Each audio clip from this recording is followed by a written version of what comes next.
What if the person you think you are is just a fraction of who you truly are? What if years of conditioning and surviving in a challenging world have left you clinging to strategies and beliefs that mask your truest nature? I'm Catherine Duca, psychotherapist and self-esteem coach, and you're listening to Who Do You Think You Are? A show that looks beneath our psychological masks and uncovers our profoundly messy, beautiful, brilliant, tender-hearted selves. Join me as we go in search of the hidden power of our true selves. I'm so glad you're here. And you know that to be absolutely true. Today is Sunday, November 2nd, and there is no place I would rather be than with you this evening. Thank you for spending this time together. You're tuning in to Who Do You Think You Are? A podcast devoted to your well-being, your emotional truth, and your right to live a life that honors you. On this show, we talk about how you can cultivate the highest regard for yourself, how you can live from a place of genuine self-respect and self-love, and how you can make yourself a priority in your own life. Join me each week for insights and strategies designed to help you drop your psychological masks, connect with your truest essence, and live life with more ease. Because we know that when we approach life in this way, we naturally and effortlessly have more room, more generosity, and more love for one another. And dear listeners, wide receivers, I say it each and every week. When have we needed love more than this very day? So, welcome. Before we dive into the program, I want to remind you of something very important. This is a show of self-reflection. This is a space for storytelling, both my stories and yours, and a place where we explore our emotional landscape. But I want to make one thing perfectly clear. This show is in no way a substitute for professional support. It can't be. So please, if you are struggling with something, if you are in pain, if you are stuck somewhere in your life and just can't move ahead, and you're hurting about that or anything else, please talk to someone. Reach out. Good qualified help is available. So take advantage of it. If you don't know where to start, drop me a line, email me, simple enough, Catherine@catherineduca.com. That's Catherine@catherineduca.com. And let me know what you need. If you need help with a referral or a resource, I'll be so happy to help you. Don't go it alone, okay? White knuckling it is not a badge of courage. Getting help, getting support is, I think. All right. I want you to know you are not too much. Your feelings are not too much. So if you're living with that in your head, I want to dispel you of that. A qualified professional wants to know you, wants to hear you, wants to help you. So please consider that. All right. And the other thing is, if you find this content valuable, please like, share, and subscribe. I have one word for you, algorithm, right? You know how that goes. So thank you in advance. Okay, let's dive in. Now, I want to say at the outset that the topic that we're talking about tonight is, it's quite a layered topic. It's something that's very tender, actually, but there's a lot to it. And as I was compiling the material to share with you tonight, I found that I had a lot of notes, probably way too many than I can share with you in this limited time. So you may hear me or you may see me kind of shuffling between my handwritten notes because I'm old school and my notes on the screen. So I hope you'll bear with me. All right. tender topic, a nuanced topic, and quite a layered topic. Last week, we talked about the ache of self-abandonment. Self-abandonment, that emotional disappearing act so many of us do, where we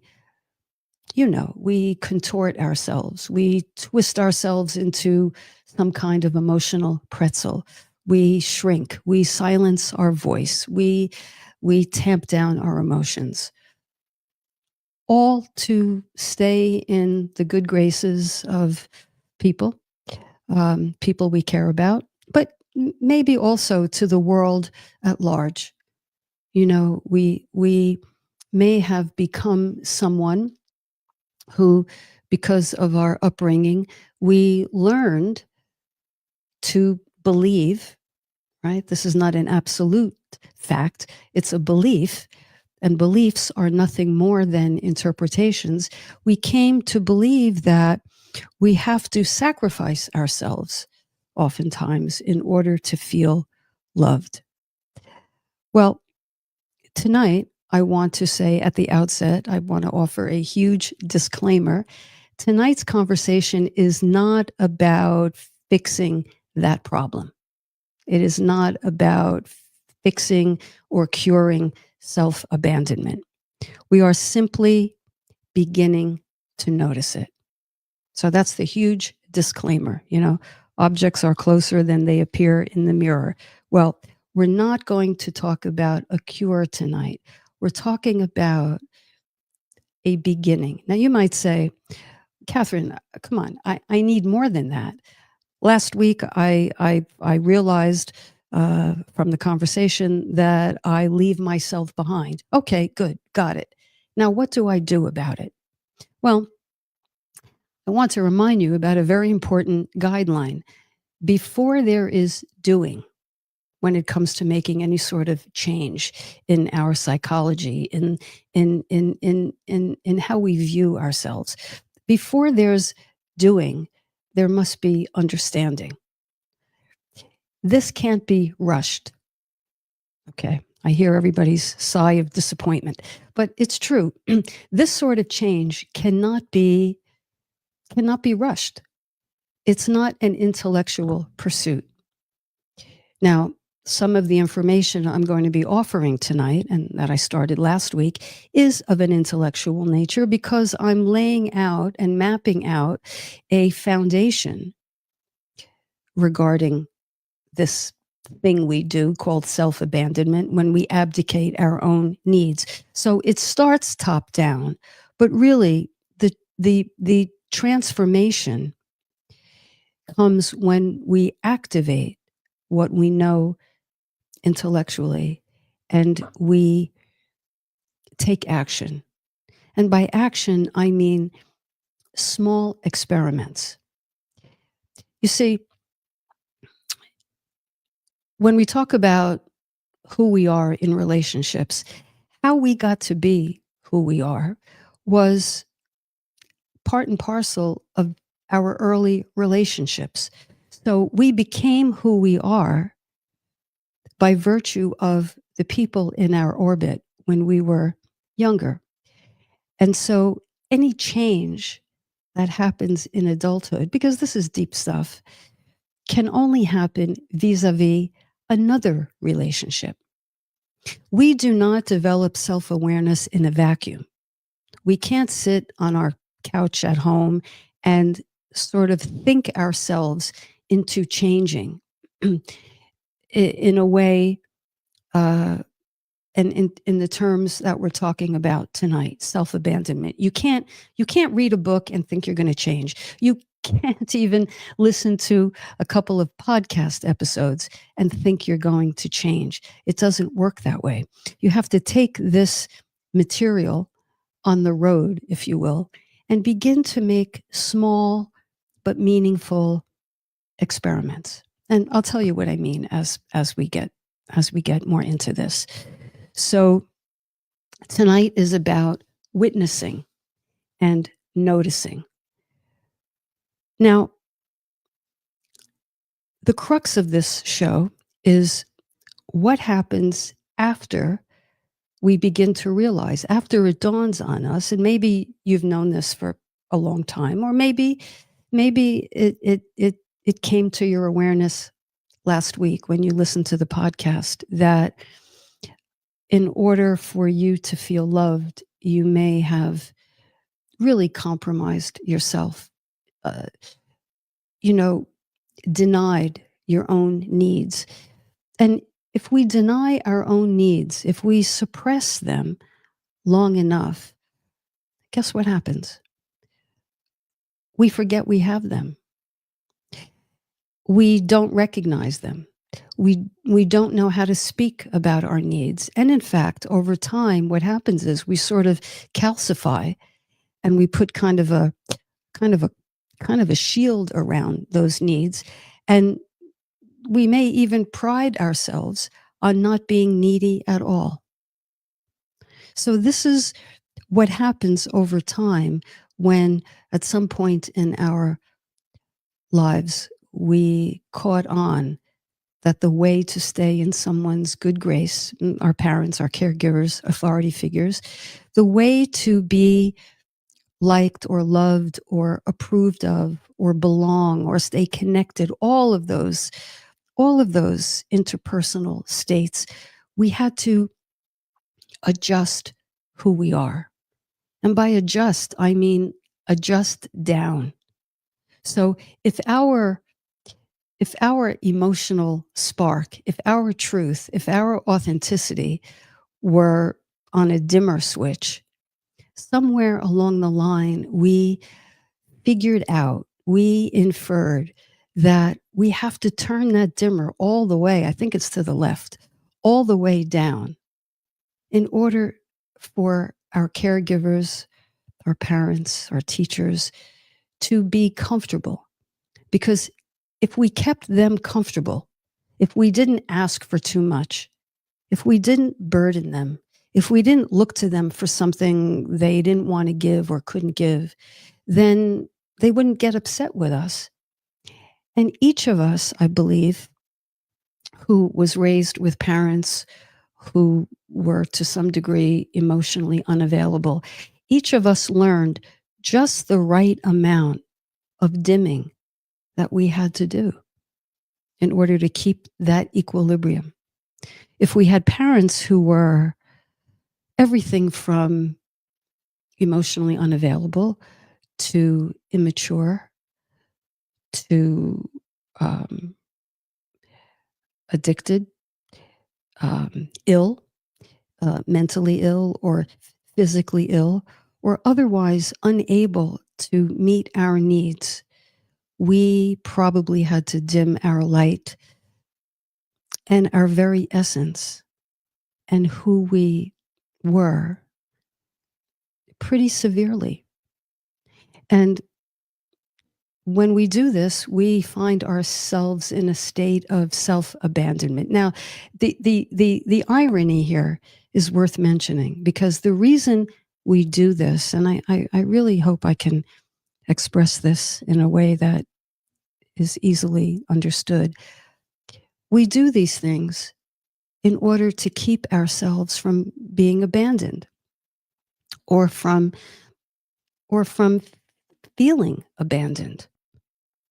You know, we tend to think, some people think of abandonment as, say your parent walks out, leaves the family, walks out, doesn't return, or, your parents get a divorce and you don't have much contact with the parent who you're not living with, or promises to pick you up on Sunday and those promises were broken. We tend to think that that's what abandonment is, but there are many, many, many more subtle and mild forms of abandonment. And when someone pulls away from us emotionally or can't comfort us as children when we're struggling, when we're frightened, when we are hurt, that is a form of emotional abandonment. And if you want to call that lowercase abandonment, then go ahead. But boy, it's something that we carry to our core. So the irony is that we engage in these behaviors, we dim our light so as not to feel abandoned, but in the process, we abandon ourselves. And who do we live with 24/7? Of course. So think about that. We abandon ourselves. We don't show up for ourselves. We don't know how to speak up, show up, advocate for ourselves, stand our own ground, negotiate things, um, take in, say, well-meaning and constructive feedback because maybe we're too afraid that we've made a mistake or we've done the wrong thing. So imagine living in that state 24/7 for a year or 10 or 20, 30, your whole life. Imagine that. Imagine what that does to your brain and your body. Imagine the low level fight or flight that puts you in, where you're at odds with yourself. This won't come as a surprise. It takes a certain amount, as in quite a bit, of psychological energy to keep our natural needs suppressed. I mentioned last week the beach ball analogy, right? It's like trying to hold a beach ball underwater. You can only do that but so long. And if you're holding multiple beach balls in your arms underwater over a long period of time, pop, pop, pop, pop, pop. They're gonna pop up right, at the most inopportune times and ways, right in front of you. So this is what's at stake. Now, this is the other. We're going to play kind of double Dutch tonight because there are a couple of very important trends that I'm going to weave together.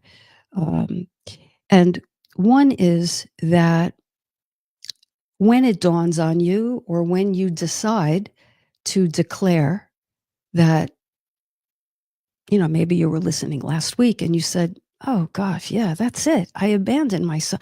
I don't want to do that anymore. I'm not going to do that anymore. Well, here's the thing. We do not go from I'm not going to do this anymore all the way to now I know what I need. And now I've arrived in that place where I can, stand in my power and be present in my life. We don't make that leap.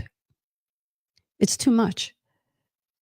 What happens is we go through you could call it a portal, you could call it a hallway, you can call it a mid-ground, a psychic space where we're not quite sure what we're doing. Because when we say to ourselves, no more, I'm not going to leave myself any longer. When we make that declaration, we enter a very, what I call wobbly zone.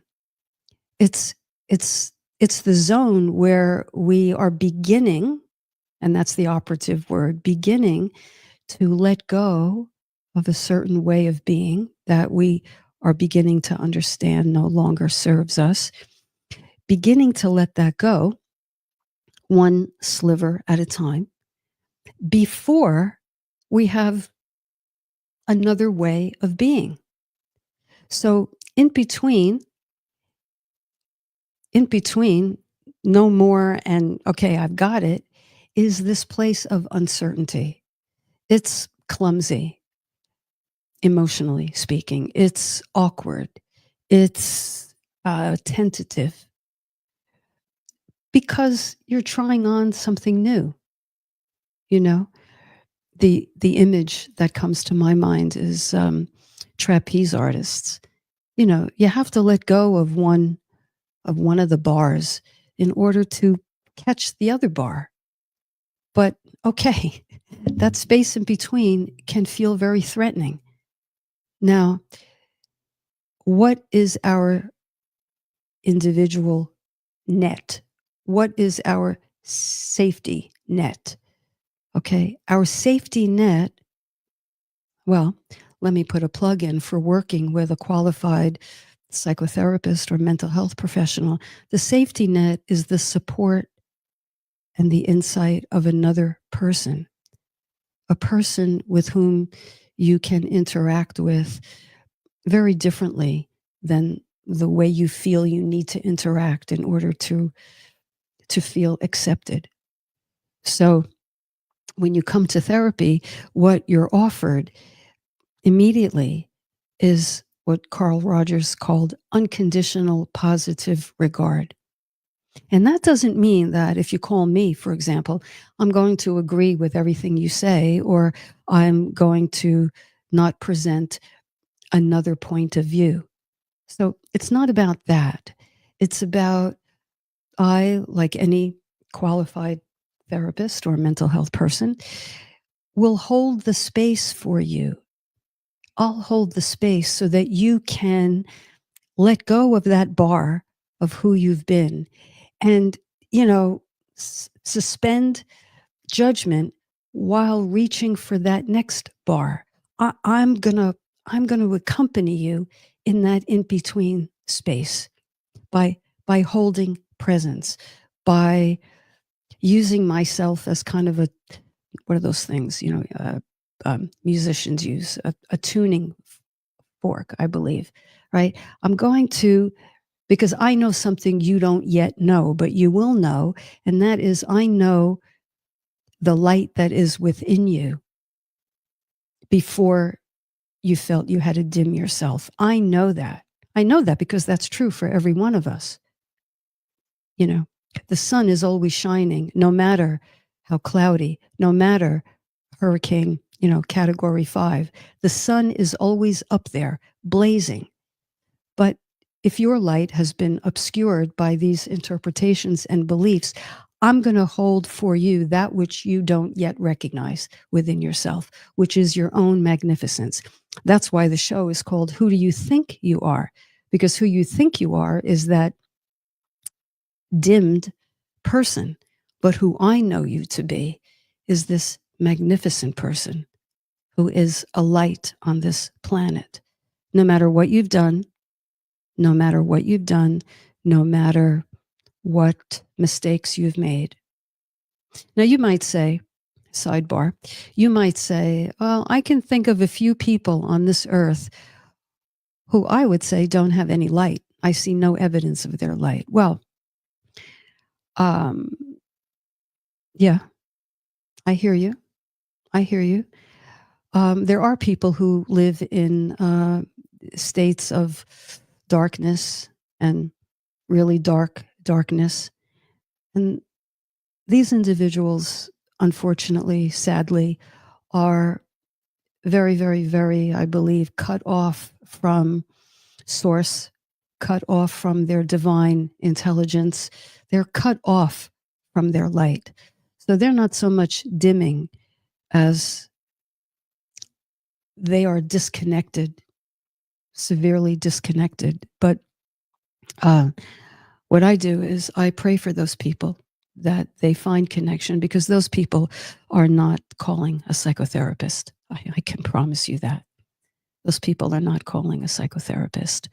Um, the people who are more likely to call are the people maybe on the receiving end of the way those individuals treat people. But so I'm talking with you tonight about the overwhelming bell curve of people, you and me, and so many like us who figured out the way to get by, the way to feel safe, the way to dodge a bullet of someone's wrath, the way to navigate my alcoholic parents' unpredictability is just to play it safe, stay beige, for heaven's sakes, stay beige. Just tofu, pick your analogy, blend in and and squelch my uniqueness. So this is what happened. So tonight's conversation is about the in-between stage, the wobbles, if you will. I can promise you this, that if you're willing to ride out, and this is why it's so important to have some support when you're going through this, if you can ride out and tolerate the discomfort and the emotional awkwardness, and even accept the fact that you're going to reach back to the old pattern and you're going to question yourself, am I doing it wrong? Well, you're not doing it wrong.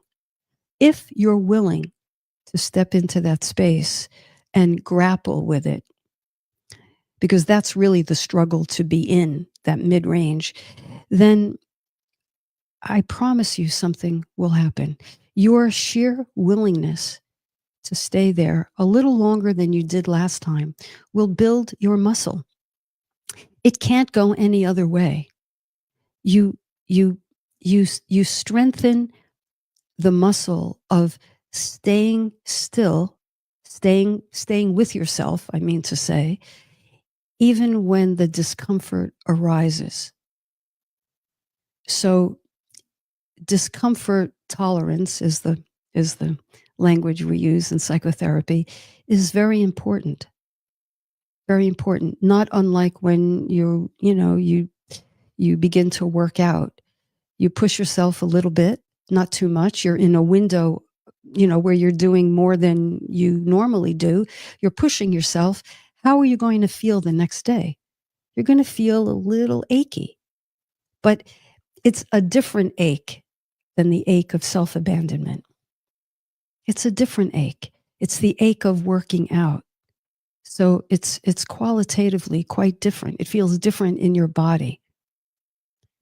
So this is what we must pay attention to, staying present to ourselves while we feel uncomfortable as we're experimenting with getting through that mid phase.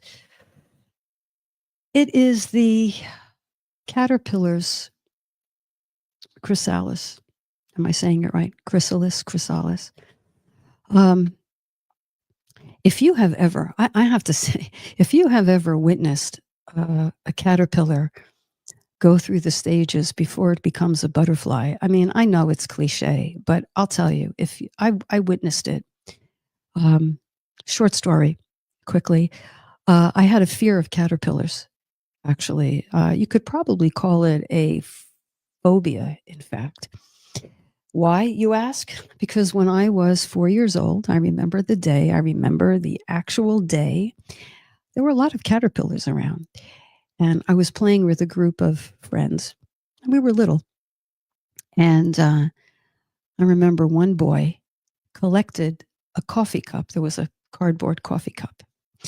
And he collected a bunch of caterpillars. You probably can see where this is going. He collected a bunch of caterpillars in the cup. My skin is crawling. And he said, "Hey, Kathy, look over there." And when I looked over there, you know what he did? He pulled my shirt and he dumped the caterpillars down my back. Okay. You're probably getting triggered, but it has a happy ending. So I was, how old did I say? I was 4 or 5. I was in kindergarten. Cut to a lifelong dread of caterpillars. Well, not that long ago, a few years ago, a friend of mine said, "I'm going to raise these caterpillars. You want to do it with me?" I said, "Hell to the no. No way." But anyway, I did. Okay. So within about a 2-week period, I watched a caterpillar go through the stage. And when it got to the chrysalis stage, and this is like the mid stage that you may go through if you're willing to embark on this leg of your journey.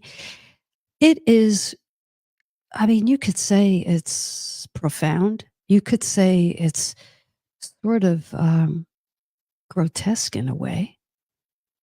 But in another way, it was quite really miraculous, because when the caterpillar cocoons itself and it begins its transformation.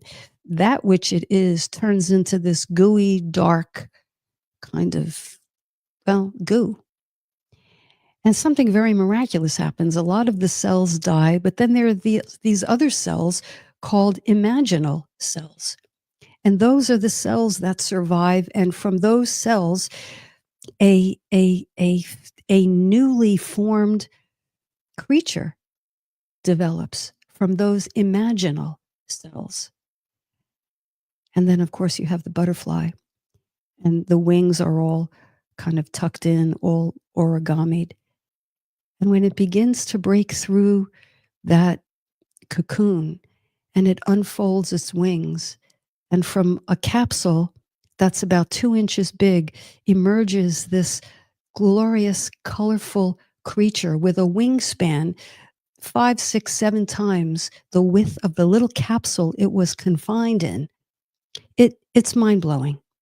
Oh, it blew my mind. And so I liken this journey, this miraculous journey of isolation, of cocooning, of being in an echo chamber with your own needs that have been submerged, and you become estranged from your own needs, and then you try to have a relationship. You try to have an intimate relationship with people. How can that happen? How can that happen? You know, if we're too busy playing to the other person's comfort and keeping them just so, people pleasing, which is a form of manipulation, actually. Well, you begin, if you think of the caterpillar, that could be all of us. That could be each of us. If we're willing and we have a roadmap and we coax ourselves and encourage ourselves and maybe link up with someone who will encourage us beyond our growth edge, then the day comes when we unfold our wings and we fly, and our hearts and doors and opportunity and love and our imagination flies open. And isn't that beautiful? Isn't that beautiful? I think it is. I'm very moved by this whole process. So I would say, in a nutshell, that's the essence of psychotherapy, helping you move through the stages of your own becoming and having someone support you so that you can become, I use the word all the time, integrated. Take those lost parts of yourself and merge them with your own adult wisdom and become whole. Not perfect, not good or bad, but whole. Not black or white, but the combination of the two. Then you've really got something there. Oh, that would be you. You've really got you. Okay. Well, I think that was a mouthful, don't you? I want to say one more thing before I move on to another aspect of this.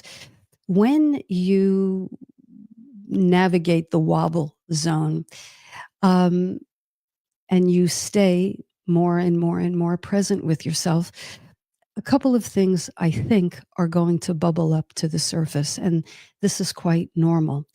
You may feel kind of a reckoning with yourself. In other words, in light of these new experiments you're making, you may begin to feel the contrast of what you've never done before. And so that's a reckoning, you know? Oh my goodness, I could have had a lifelong V8, you know? And along with that feeling can emerge, and people are surprised by this, and I don't want you to be surprised if you find yourself in this state, and you probably will. There's some grief that takes place. It's natural. In fact, I would go so far as to say we can't heal anything deep within without simultaneously feeling the grief or the loss of ourselves the whole time we didn't know any better. So you may grieve the years, my goodness, the decades of performing. You may feel anger or frustration toward yourself. Damn it, why couldn't I do this? Why didn't I do this earlier? Why can't I do it now? I can do it a little bit, but then I revert.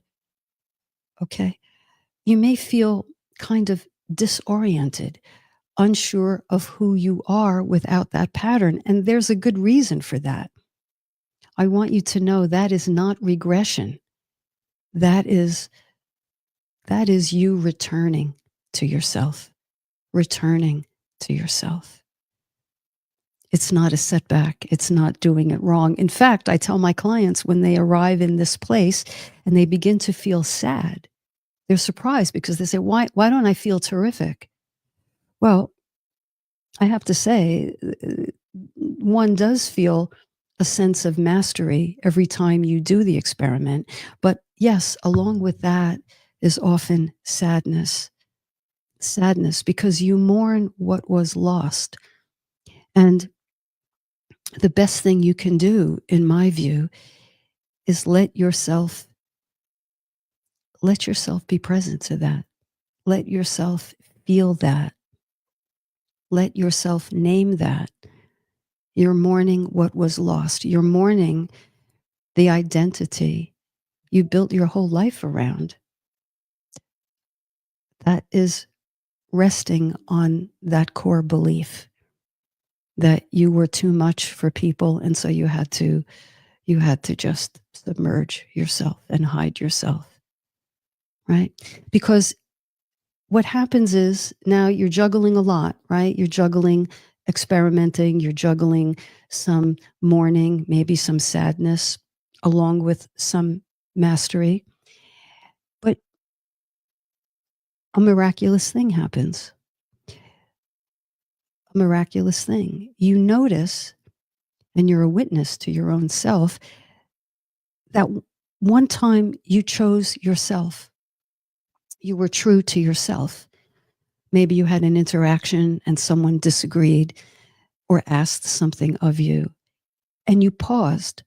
And instead of reflexively saying, yeah, me too, or sure, I agree, or I'll do that, or I don't know, whatever you say, or I'm not angry, I'll go along with whatever you say. Oh, maybe I'm disappointed, but no, I'm going to gloss over that. I'm going to push that disappointment away. I'm going to deny it. I'm going to look on the bright side. Now, nothing wrong with looking at the upside, but you know what I'm talking about here.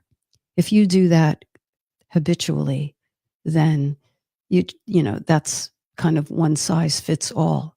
I'm not acknowledging how I feel. So the work is beginning to choose yourself one little yes at a time. Or if the shoe fits, one small no at a time. Notice the discomfort, stay with it, because this is the work. This is the beginning. This is the tender spot. And all new beginnings deserve your gentleness and your compassion. You know? So just kind of let that, as you're listening, just, you know, let that be something that you're willing to apply to yourself. So tonight's episode is not about a quick fix or a cure. It's about witnessing and becoming and evolving and emerging into and revealing. Because the best in you that's already been in you is yet to be revealed. But this is how it's done. This is how it's done. Is it messy? Yes. Is it inelegant? Yes. But it's also sacred. And most importantly, it's yours. It's yours. So let me go to the chat. I want to welcome a couple of people here. Janine, welcome. What a relevant topic for so many people, especially this time of year when many of us are dealing with holiday expectations and pressures and living in that nebulous place of trying to meet needs. Janine, thank you for that. I could say so much about that. And then I'm noticing just Judy. Welcome, Judy. You're kind of speaking to Janine. I love that. Janine, the holidays are such a good example. Phew, how to deal with those expectations. Have new rituals, behaviors. Yes, well, what I want to say is in our culture, there's something that happens. Maybe it's from the, childhood stories or Cinderella and all of that. We trick ourselves into thinking that special days or that on special days, like holidays, like our wedding day, like our special birthday, the people in our lives are somehow going to be the people of our dreams. And we're sometimes shocked and surprised when they aren't. So this is a perfect time of year. If you run yourself ragged, if you, here's a Christian reference. I once did a post that a lot of people responded to. It was a post that depicted Christmas stockings hung on the fireplace. And instead of, someone's name, each stocking said, one said overwhelmed, the other stocking said exhausted, the other one said, I don't know, burnt out, something like that. If you tend to run yourself ragged over the holidays, or if you are having some expectations of how people should be or how you should be, and it's out of the realm of what is healthy for you, think twice. Because these days are not magic days. People are not going to suddenly become who you want them to be. And this might be a good time to, if you feel you should scale back or cut down on your social engagements or spend less money or make some change, but you're too afraid because of what they're going to think. Well, this might be, depending on how big a thing this is for you, this might be a place to experiment. Okay? Because when we're not in the driver's seat of what's good for us, when we treat ourselves by virtue of defaulting to what we think others expect, day after day, year after year, our true self gets buried. It gets buried. And it's harder to find ourselves. But I hope you hear tonight as a way out of that place of self-reproach, it's the opposite of positive self-regard. It's going dark on your own well-being. So I'd like to offer an exercise. Last week, I talked about doing mirror work. I'm just looking for it right now. Talked about doing mirror work.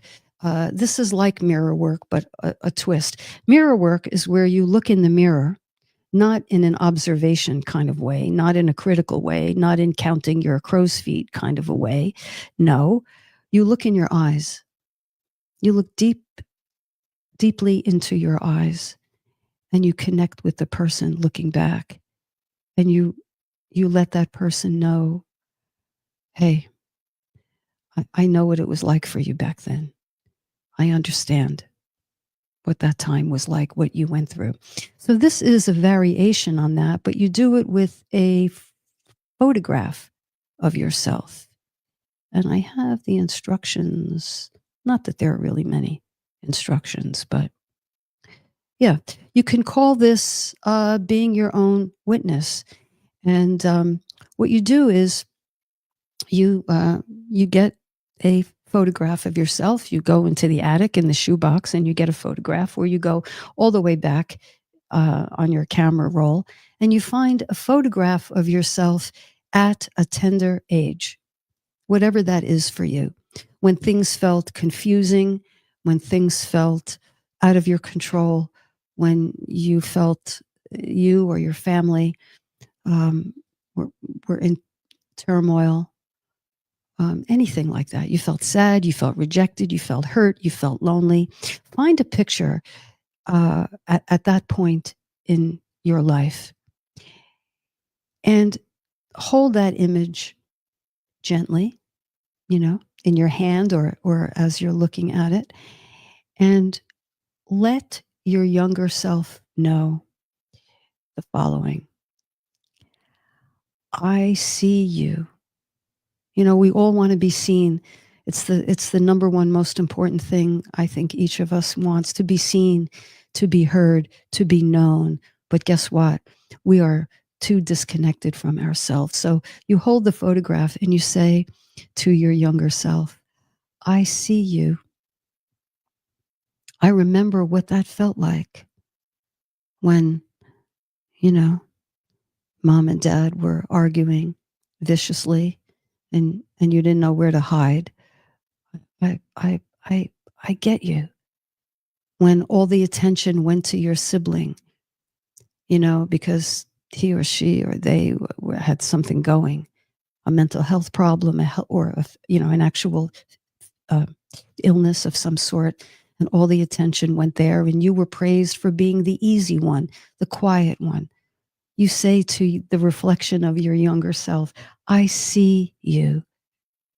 I remember you. I understand what you did and why you did it, to stay safe, to feel loved, to have a place in that family. And you go on to tell yourself, you're not alone anymore. This is really crucial. You're not alone anymore. I am here now. I've got you. Now, this is not pretend. This is, the part of us that holds the old belief. It's not a dead thing. It's a dormant but active part of ourselves. So if our higher consciousness can speak to that part and draw that part closer by witnessing, okay, I've got you now. If anybody tries to hurt you, they have to go through me now. They have to go through me. And I'm not going to let that happen. And I draw you close to me. And I envelop you and I embrace you, dear one. And I love you. And you're here now. And I'm here now. And I've got you. I've got you no matter what happens. I am here. You might feel grief, dear listeners. You might feel warmth. You might feel nothing at all at first, and that's okay. But do it again. Do it again, because this practice is a bridge. It's a bridge between who you were and who you are becoming, between survival and counting on yourself, between the heartache of missing yourself and the calmness and the peace of returning to yourself, returning home. Home is where the heart is. Home is where the heart is. And metaphorically, we've become alienated from our heart in this way. So I liken this, beyond the caterpillar, to Dorothy and those ruby slippers, that made such an impression on me in my childhood. How, the slippers were there the whole time. And they were. And you have them now. You're just beginning to learn how to use them. But home has been there the whole time. And you, in all your tender-heartedness and your magnificence and your lovability, has been there the whole time, regardless of whether somebody did or didn't recognize it or didn't recognize it enough or tried to keep you at bay. They just didn't know. All right. So if you grew up thinking, and I'll leave you with this, if you grew up thinking you were too much, your feelings were too much, your emotions were too much, your needs were just too damn much, I submit to you, with all the respect I have for caregivers, that perhaps it was your parents or your caregivers or your teachers who were themselves not enough for you. So all the while you've been holding yourself on the hook that you're too big, too much, too needy. I think maybe it's exactly the opposite. And they weren't enough. And I don't say that to indict anyone, because they themselves had imperfect parents who suffered from inadequacy. It's just the way it was. So you can break that cycle. You can come home to yourself. You can become whole. Well, I'll think of all of you this week as I go about my week doing this work myself. I'll be doing it along with you. Dear listeners, thank you so much. Thank you for receiving me tonight. You honor me. And I'll meet you back here next week. And until then, know that you are loved, but much more than that, you are love. So spread it around. Take good care.